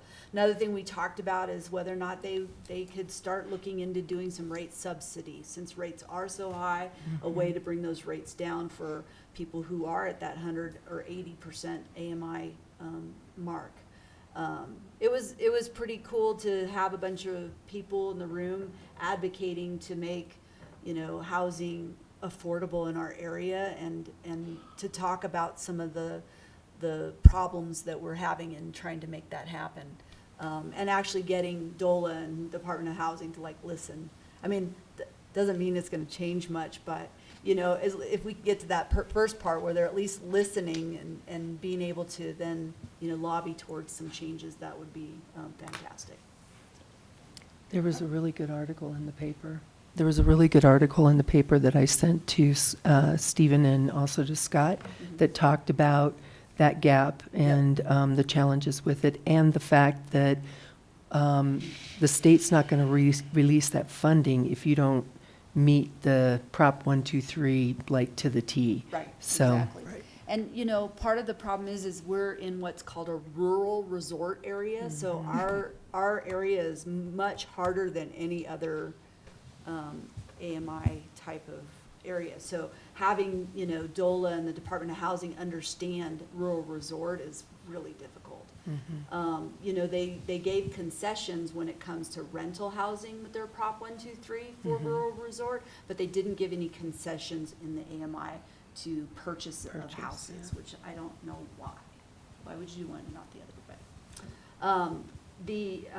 So when you talked about the Alliance meeting, you were talking about the meeting, I'm talking about the board meeting. Yeah. Our next board meeting is June 4th, it is not canceled. Yes. And then the Regional Housing Alliance doesn't meet again until June 12th. That's all. yeah, we're a team on the Economic Alliance, so. She goes to the meetings, I go to the board meetings. Yes. She goes to the public meetings, I go to the board. Trustee Nyberg? Southwest TPR is June 12th. I just wanted to mention something about affordable housing. I've just been reading about this new company that does modular homes called Boxable, and it's kind of new. It's got some varying different reviews. One of the things I think is the most interesting about the company is these houses are made so that they come flat, and then they put them up when they get there. I've seen You know, that. they put the walls. Yep. Well, the big thing with that is that that's going to save a tremendous amount on shipping and transporting these houses, because most of the modular houses you get, you know, they come in the whole piece is already built. These you could put 4 or 5 of them on one tractor trailer, and that would help a lot to make it more affordable. They're kind of funky, but you know. I think it just depends on Look into. I their just like durability, to do but yeah. I like the idea, and it also depends on where they're located, which I'm looking Right. at. They do have a factory somewhere in Colorado. They just started it, but I want to start looking at some of these modular homes. We did hear some complaints last night about the houses that they put in Ignacio. They say they're ugly as sin. Oh, God. I don't think they're that bad. I don't I think didn't that they either. are I saw them in the Honest with you, factory, I but think that they're guy pretty with us nice. was saying, ugh. And Well, somebody else told me that too. They You just know, don't like 'em. when you're doing affordable housing, you're not doing housing that has the most beautiful exteriors and the most beautiful interiors. If you did that, then they're not affordable housing Right, anymore. right. And what it does is it helps housing insecurity. We have a problem in this area with housing insecurity. And if we don't have any supply of where people can go to live, it will just continue to make the prices go up. So if you have a surplus of supply, prices will go down. And that's exactly supply and demand. We're not there yet. Trustee Cesaro? So, say to speed us along, it is EMS We're week, trying. and the La Plata County EMS Council, in conjunction with the Southwest Regional Emergency Trauma Advisory Council and with Common Spirit Mercy Hospital, there's going to be a film showing on Thursday that I will be at. It's called Honorable But Broken, EMS in Crisis. They're doing a meet and greet at 5, and then at 7 there'll be a screening. Then after that, the filmmaker is going to be there. This is a film that was made in the Four Corners. That was the primary filming location. And this will be at Fort Lewis College. If anyone's interested, I can share the flyer. I attended Upper Pines board meeting on Thursday of last week. And thank you for everyone signing the letter for them. I'm sure they'll be excited. That's what they talked about. Then they also talked about just other things they're doing with Station 1. For the Bayfield Chamber of Commerce, I helped them with a Google survey, surveying all of their membership to see, what are we doing here? What do you want? Are you getting what you want? Because they're trying to figure out if they're going to continue or dissolve. They had, of that survey, they had 20 responses, and their president is going to compile all of that information for their next meeting, which I realize I don't have on my calendar, so I'm going to try to figure that out. And I know it's on our agenda. The next block party will be June 5th. So that's my report for the chamber and for the fire department. Upcoming dates of interest, the Board of Trustees meeting on June 3rd, block party June 5th, and the community yard sale on June 7th. Busy week. Next up is the executive session. All right, so Mr. Mayor, I'd like to move to go into executive session. In accordance with CRS Section 24-6-402 4B and CRS Section 24-6-402 4E Roman numeral 1, in determining positions relative to matters that may be subject to negotiation, developing strategy for negotiations, and instructing negotiators for the purpose of receiving legal advice from counsel on specific legal questions concerning the waste management sludge bin contract. I would like to ask for those staying for the executive session to be Trustee Nyberg, Trustee Zazaro, Trustee Hartz, Mayor Ah, Trustee Moreland, Trustee Katzos, Trustee McLaurin, our town attorney, Michael Goldman. Who else needs to be here? And our town manager, Scott Hahn. And our Public Works Director, Jeremy Schultz. Second. Got a motion and a second. Is there any further discussion? Roll call, please. Who seconded it? Pardon me, who seconded that? Arts. Thank you. Trustee Nyberg? Yes. Trustee Zazaro? Yes. Trustee Hartz? Yes. Trustee Katzos? Yes. Trustee Moreland? Yes. Trustee McLaurin? Yes. And Mayor Ah. Yes. We'll take a short recess so we can My set the room. suggestion is apparently there's another matter for discussion. I would suggest that you do that motion now, and then we can stay in executive session on both. Oh, we can? Yes. Oh, I thought we had to come back out. No, let's. Okay, so before we take our short break, Okay, thanks. Yeah. Thought I was good to go. Thanks a lot, Michael. That's all right. Let's go. All right, so, Mr. Mayor, I move that we also go into executive session for the purpose of receiving legal advice from counsel on specific legal questions in accordance with CRS Section 24-6-402 4B, and for the board to discuss personnel matters pursuant to CRS Section 24-6-402 4F Roman numeral 1, and for the board to determine positions relative to matters that may be subject to negotiations, developing strategy for negotiations, and instructing negotiators pursuant to CRS Section 24-6-402 4E Roman numeral 1. The topic involves consideration of documentation, resumes, letters of reference, and other materials for conducting and interviewing town manager candidates. I would like to ask the following folks to stay for that executive session. That includes Trustee Nyberg, Trustee Zazaro, Trustee Katzos, Mayor Ah, Trustee Hartz, Trustee Moreland, Trustee McLaurin, Town Manager Scott Hahn, HR Director Marie Kem, and our Town Attorney Michael Goldman. Anyone else need to be here? Not for that one. All right, that's the end of the motion. Second. Oh, yeah. I got a motion and a second. Is there any further discussion? Jeez, let's go. Roll call, please. Trustee Nyberg? Yes. Trustee Zazaro? Yes. Trustee Hartz? Yes. Trustee Katzos? Yes. Trustee Moreland? Yes. Trustee Yes. McLaurin? And Mayor Ah. Yes. Mayor, I don't know how you're going to do the next part of it. I'll let you figure that out. I know.